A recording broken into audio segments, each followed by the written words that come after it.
After finishing the dinner dishes and roughly preparing for tomorrow, I called out to my husband, Bob, and my daughter, Catherine, who were still sitting together on the living room couch watching TV. Both of you, it's getting late. Time to go to bed. The hour hand on the clock had already passed 12. I reminded them that they'd regret staying up so late tomorrow.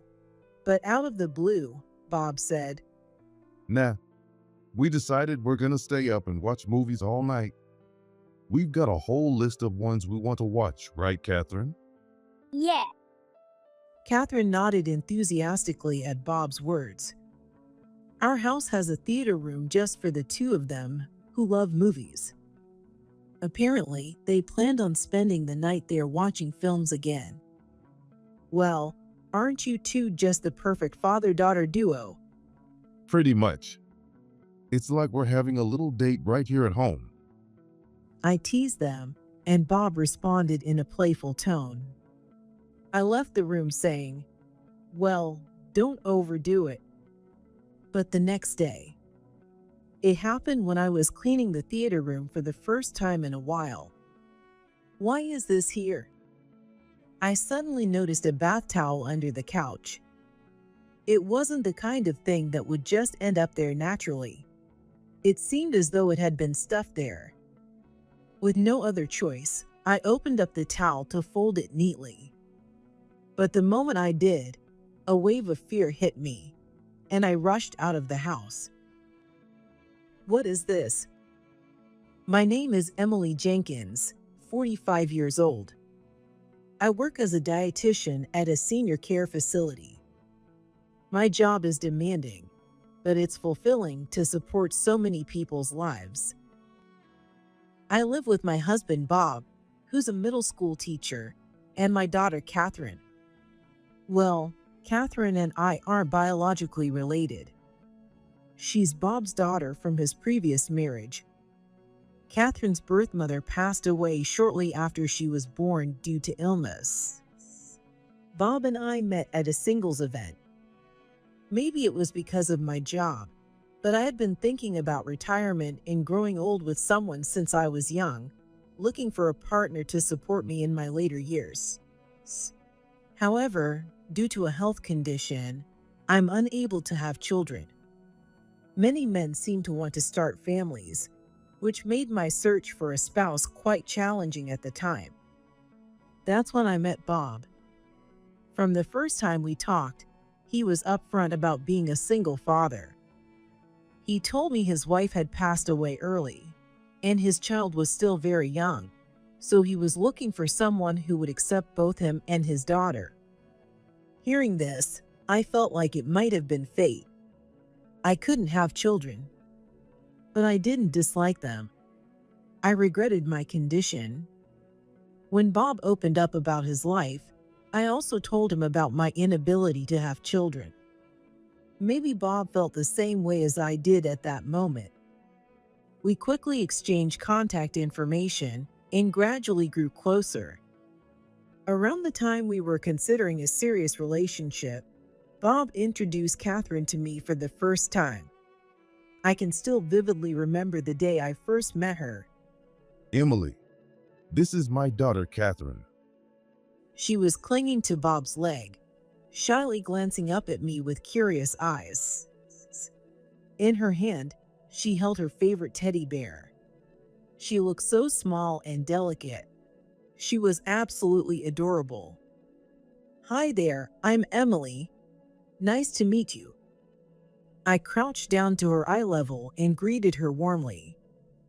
Catherine fidgeted nervously, but responded in a clear, confident voice. Nice to meet you. I'm Catherine. As she spoke, Catherine gave a shy smile. Right after that, she hid her face behind Bob's leg. But the moment I saw that smile, my heart fluttered. She's adorable. At the time, Catherine was 3 years old, still at an age where she needed a lot of attention. The thought of such an adorable child becoming my daughter filled me with joy. But at the same time, I couldn't help but feel deep sorrow for Catherine's birth mother, who never got the chance to watch her grow. Catherine still needed a mother figure in her life. That's when I made a promise to myself that I would take on that role and make her happy in place of her late mother. Over 10 years have passed since then, and I now think of Catherine as my own child. After I married Bob, Catherine quickly grew attached to me. She must have felt lonely without a mother figure in her life. From the outside, we now look like a close-knit family. Now that Catherine is in middle school, she excels both academically and in sports. She's the kind of daughter any parent would be proud of. She's the star of the tennis team and seems to be enjoying a fulfilling school life. Since Bob also played tennis, I often see the two of them chatting about the sport. It's great that Catherine is working hard in sports, and I should praise her for that. But there was one thing that worried me, and that was, Mom, I'm home. "Welcome back, Catherine." I heard Catherine's cheerful voice as she returned home from her club activities, and I went to the entrance to greet her. She was carrying both her school bag and a large tennis bag. As I smiled at her cheerful voice, I quickly noticed something that made me frown. Her knees were covered in scrapes. Oh no, did you make another scar? What if those scars don't fade? You need to be more careful. Catherine often comes home with injuries, probably because she gets so absorbed in tennis. Maybe it's not right to say, "You're a girl, you should be more careful," but I can't help but worry when I see her getting hurt so often. Still, I know this is proof of how hard she's working at tennis. Because of that, I can't bring myself to be too harsh.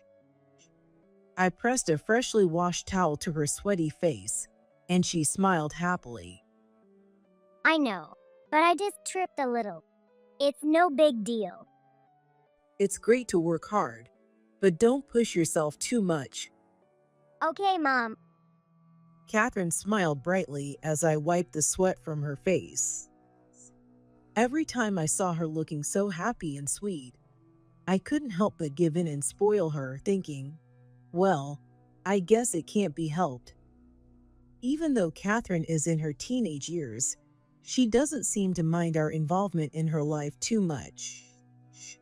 The same goes for Bob. In fact, sometimes I think she's closer to Bob than she is to me. This happened on the weekend. Even though Bob works hard all week, he was up early on Saturday and called out to Catherine cheerfully. Catherine, ready to go? Yeah, Mom, I'm going shopping with Dad today. Oh, really?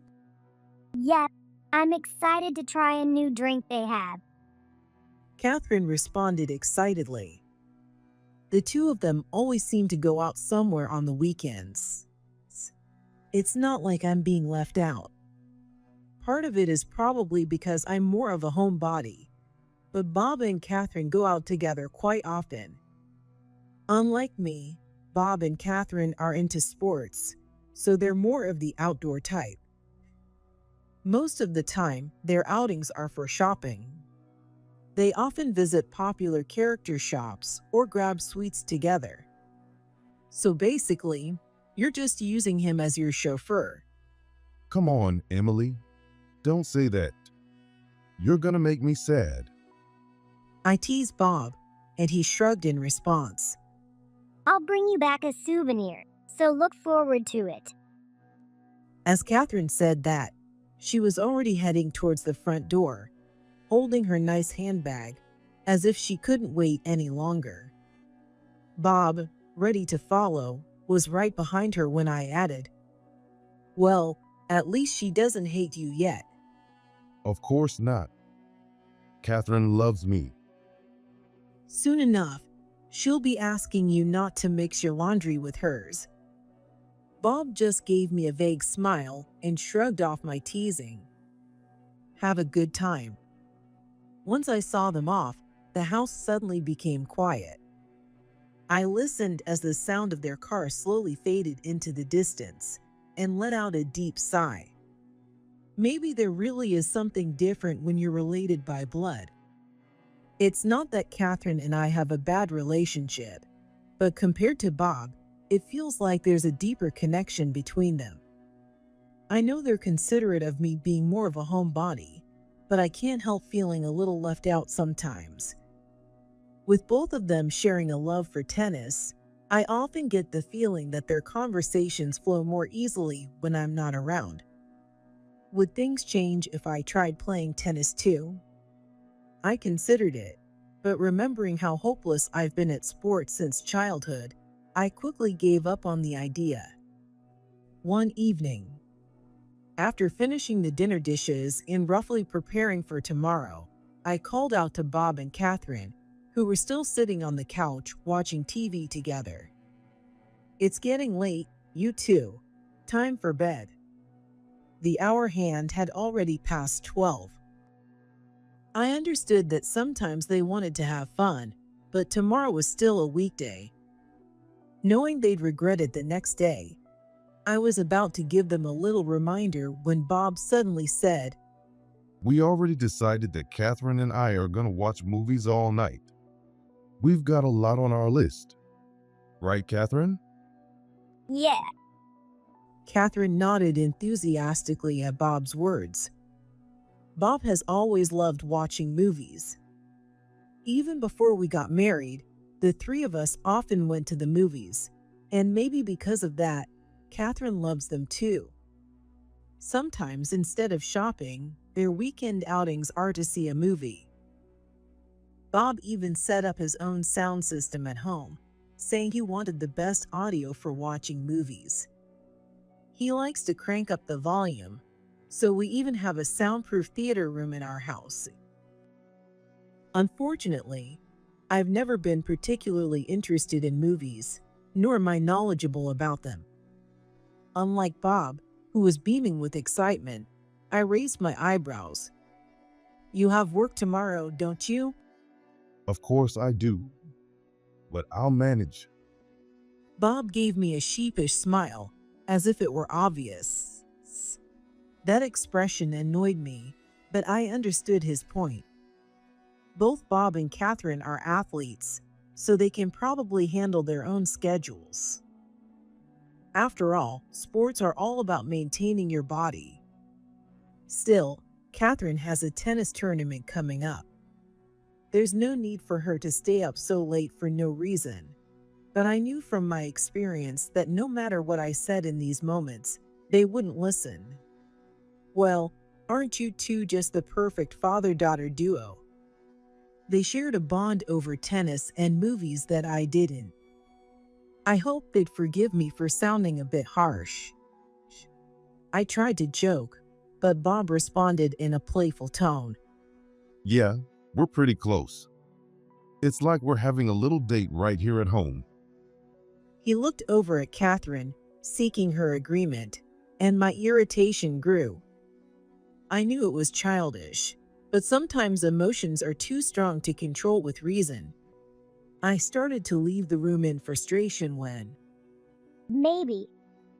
Catherine's voice, as she responded to Bob, sounded unexpectedly downcast, and for some reason, it sent a strange chill through my chest.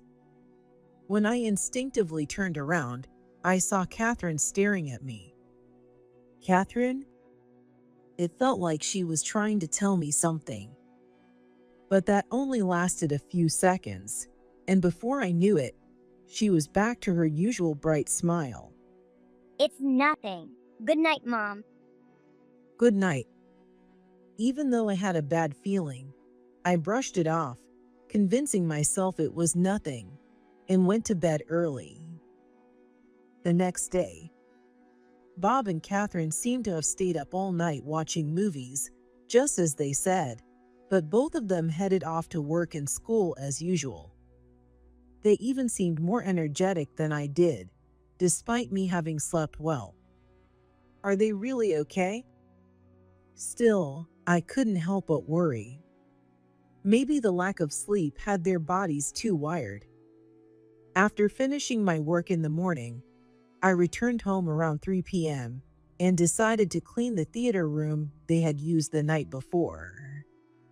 Since we don't use the room very often, I tend to put off cleaning it.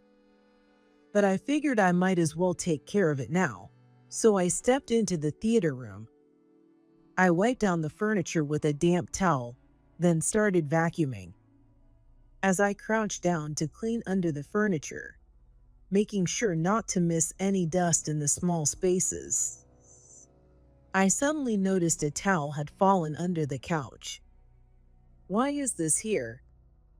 The couch is positioned right in front of the big screen. I don't use this room much, but we sit on this couch to watch movies. I remember when we bought it, Bob was very particular about the angle of the backrest and whether it would be comfortable for long periods. I turned off the vacuum cleaner and pulled out the towel. It seemed to be a bath towel, and it was quite large. Why would something like this be in the theater room? It wasn't small enough to slip in naturally. It looked like it had been stuffed under there. With a sigh, I decided to fold the towel back up. But the moment I unfolded it, a wave of fear gripped my throat. What is this? The bath towel was covered in red stains, scattered across its surface. For a moment, my mind went blank, unable to process the scene in front of me.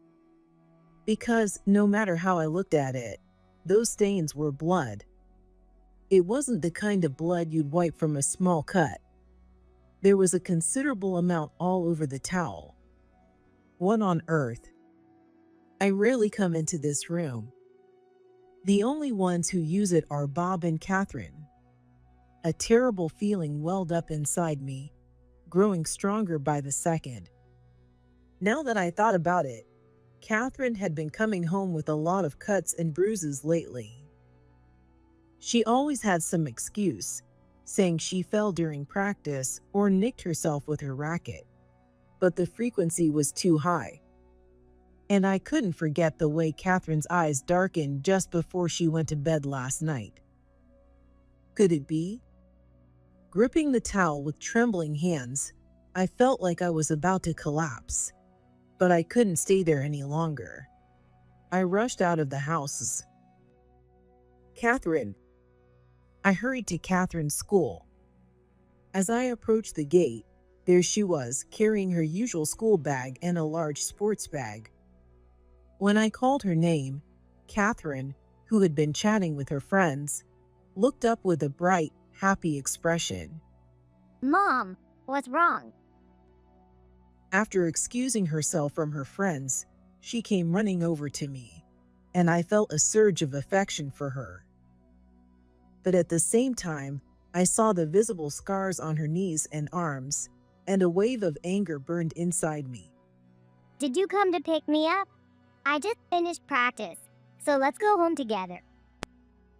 If something had happened to Catherine, there was no way I could stay quiet. I gently pushed Catherine's shoulder and led her away from the school gate to a shady spot under the trees, then looked down at her body, covered in scrapes. Catherine. What's going on?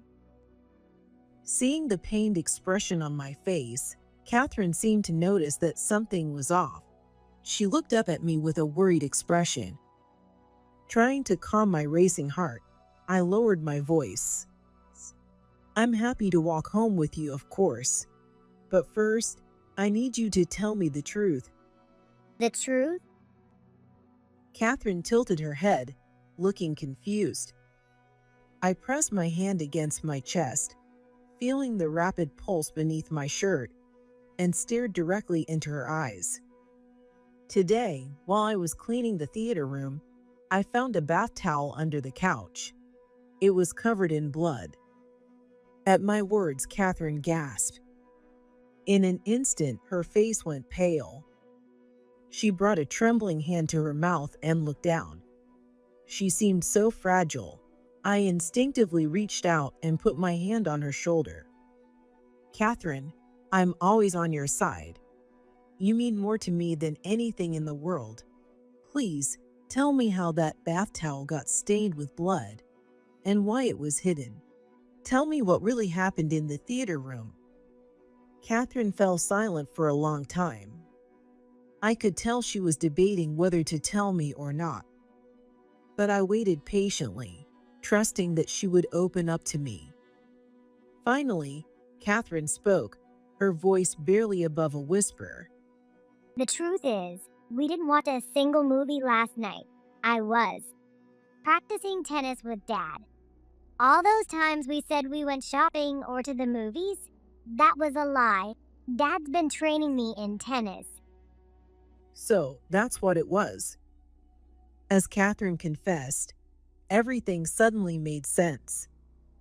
Bob was also a tennis player, but his passion for the sport was on a completely different level from Catherine's.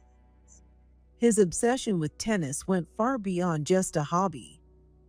In fact, he was still coaching tennis, even while working as a middle school teacher. For Bob, tennis wasn't just a sport. It was practically a lifelong mission. Apparently, Bob once aimed to become a professional tennis player. One time, when we were talking about why he married me, he joked, I married you, Emily, because you can cook meals for athletes. Bob's dedication to tennis was intense. But Catherine wasn't like that. You don't really love tennis that much, do you, Catherine? No, I guess you already knew that. Catherine nodded sadly, her shoulders slumping. Of course, she had the talent to succeed. She'd achieved impressive results in her school tournaments, but it wasn't something she was passionate about. Of course I knew. You're my precious daughter. And don't forget, there was that time you and Bob argued about tennis when you were little. I remember the day when Catherine was still young, and we had a small argument about tennis.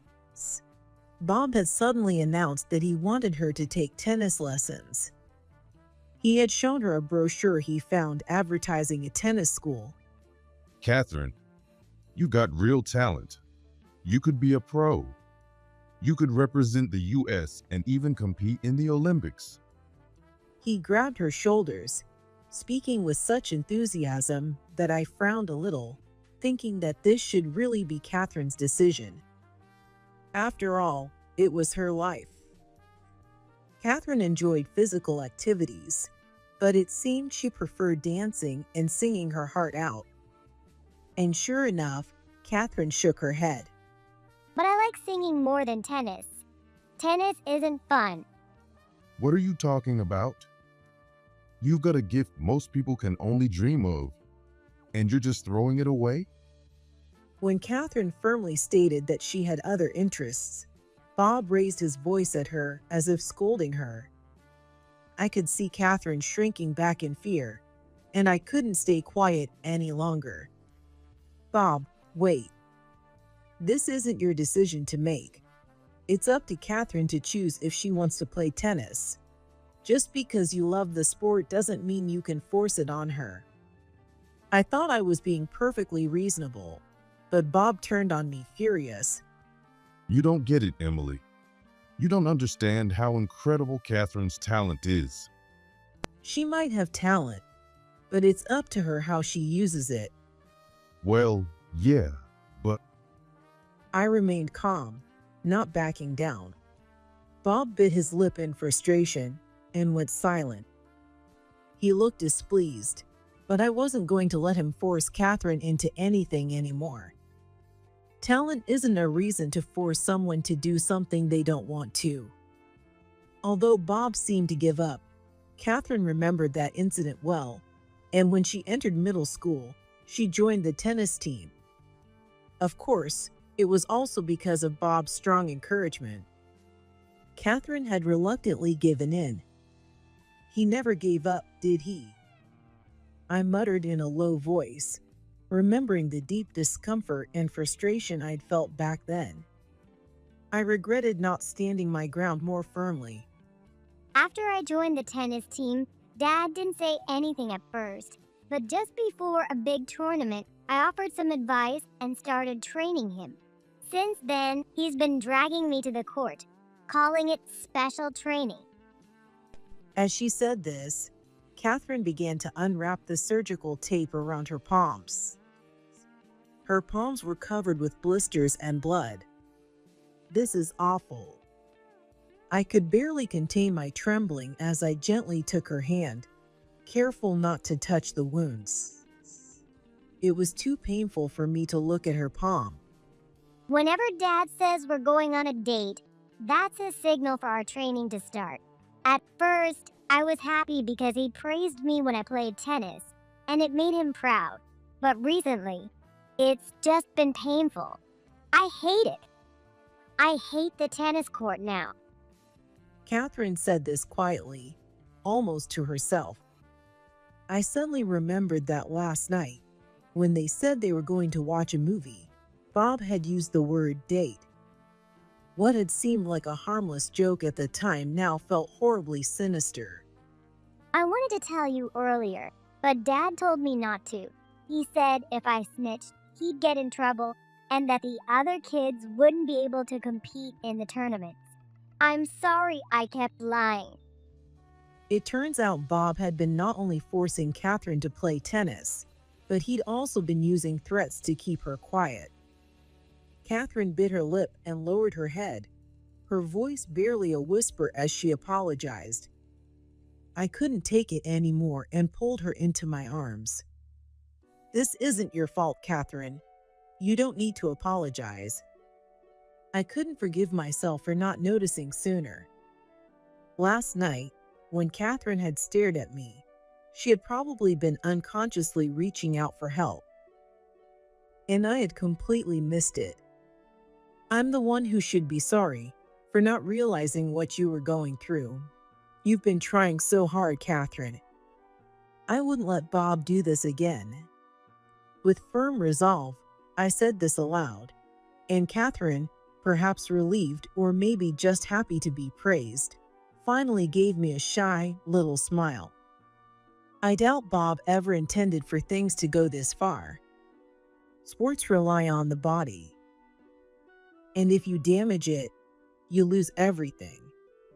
Pushing Catherine so hard that she bled went completely against that logic. What began as a genuine desire to support Catherine had twisted into an unhealthy obsession with the sport itself. But that didn't excuse him for hurting her. Catherine, we're going to my parents' house. Pack your things. Now? Right now? Without wasting any time, we quickly packed our bags before Bob got home. We took the train and headed to my parents' house. According to Catherine, Bob's special training sessions usually happen late at night after I had already gone to bed. And they happened often. I knew the only thing I could do was get Catherine away from him for a while. On our way there, I told my parents what had happened, so when we arrived, they welcomed us warmly. Even though Catherine had been busy with her club activities, she seemed happy to reunite with her grandparents after so long. Despite not being related by blood, Catherine's bright and sweet nature made her beloved by my parents as well. But as the time for Bob to come home approached, I noticed that even Catherine, as relieved as she was to be away, started to get anxious. Exhausted from her practice and the emotional toll of sharing everything she had been through, Catherine eventually fell asleep. I left her in the care of my parents, and as I sat alone, contemplating the future, my phone began to ring. Of course, it was Bob. I took a deep breath, trying to calm the storm of anger brewing inside me, and answered the call. Hello, Emily. Where are you? Is something wrong? Catherine's not here either. And with her tennis tournament coming up, staying out so late. Even as Bob expressed concern about us, his passion for tennis was clearly clouding his judgment. This only fueled the anger I had been holding back. I spoke in a cold, firm voice. If you're asking if something's wrong, yes, something is. I'm at my parents' house with Catherine. Why? He was completely confused. To answer his question, I laid it all out. Last night, you didn't watch any movies, did you? You were giving Catherine a tennis lesson. I heard Bob gasp on the other end of the phone. Ironically, it was almost the same reaction Catherine had when I confronted her by the school gate. And that whole date thing, that's code for your training sessions, isn't it? I found the bath towel under the couch too. That was you who stuffed it there, wasn't it? Pretending to go shopping, they were actually continuing their intense training on the weekends. He was pushing Catherine through such harsh practices that she was bleeding. As I confronted Bob with the facts Catherine had told me, he hastily tried to make excuses. Yeah, okay, the towel is mine, but I just dropped it. And that blood? It's from when I bumped into the side table. Have you seen the state of Catherine's hands, Bob? They're covered in burst blisters and blood. Her palms are completely wrecked. I cut him off before he could continue his string of excuses. You really think you can talk your way out of this? Realizing there was no escaping the truth, Bob fell silent. But after a moment, he began again, in that same defensive tone. You don't get it, Emily. Catherine could become a professional. She has an extraordinary talent, something truly rare. I'm doing this for her sake. Bob's argument was clear. He believed he was pushing Catherine for her own good, to fulfill her potential. But how could something she didn't want possibly be for her benefit? It was all Bob's selfish vision. Our conversation escalated into a heated argument. If Catherine doesn't want to play tennis, then it's for nothing. And pushing her until she's hurt, how does that help her? Sports aren't that easy, Emily. You wouldn't understand because you don't play. Every professional athlete has to push through injuries. It's part of the game. But Catherine doesn't want to be a professional. Your whole premise is wrong. Her talent isn't something everyone has. It's a gift others would kill for, and I can bring it out of her. Without me, she'll waste it. Hearing this, something inside me snapped. I remembered Catherine's battered hands, the pain she had been hiding. What talent? This isn't about Catherine. In the end, Bob is only thinking about himself. What he's doing is nothing more than imposing his own ideas on her. Enough already. The one who's the most jealous here is you, Bob. If Bob had been standing in front of me, I might have slammed my hand on the table or even struck him. That's how furious I felt. This is Catherine's life, not yours. She's not some substitute for your failed dreams.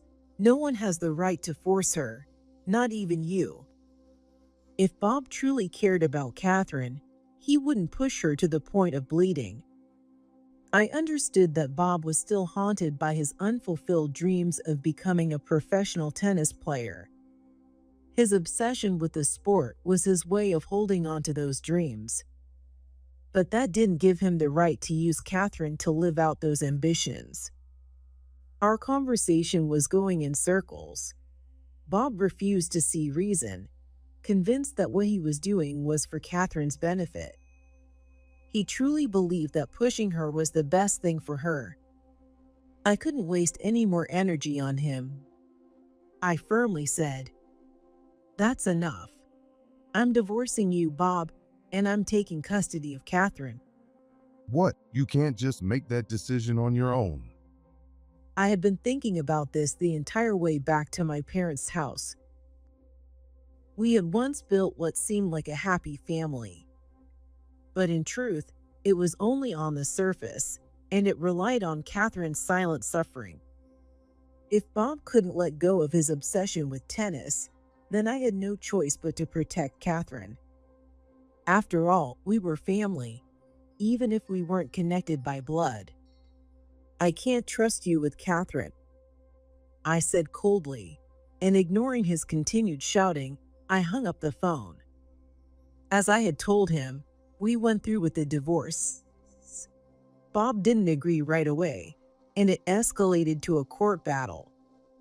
But with Catherine's testimony, I was granted full custody. It was later revealed that Bob had also been pushing his students through practices that made them bleed. The members of the tennis team he coached were in the same situation as Catherine. The extreme training he imposed on the tennis team he coached became a serious issue, so much so that it was reported in the news. Naturally, Bob was fired. But even then, he insisted he had done nothing wrong. Honestly, I never want to have anything to do with him again. Mom, I'm home. Welcome back, Catherine. Catherine's voice echoed from the entrance, full of energy after returning from practice. I walked to the front door to greet her. And there stood Catherine, wearing her new school bag and beaming with a radiant smile. Since then, Catherine and I had moved into a new home close to my parents' place, and we'd started a new life. Since my parents' house is nearby, Catherine often goes to visit them. They adore her like their own grandchild, so Catherine feels comfortable enough to let herself be spoiled by them. At her new middle school, Catherine joined the choir club. As always, she excelled in whatever she put her mind to, and it didn't take long for her talent to be recognized. Perhaps because she had chosen this path herself, Catherine seemed more vibrant than I had ever seen her before. It made me so happy to see. Mom, tomorrow I'm going to karaoke with my friends. Is that okay? Tomorrow was the weekend. Catherine was free to make her own choices now, without being tied down by anything. Relieved that she was making friends in her new environment, I smiled and nodded. Of course, just don't stay out too late, and be careful not to overwork your voice. Okay. Catherine's face lit up with joy, her smile brighter than ever. She waved her now fully healed hands and bounced up the stairs, her footsteps full of life.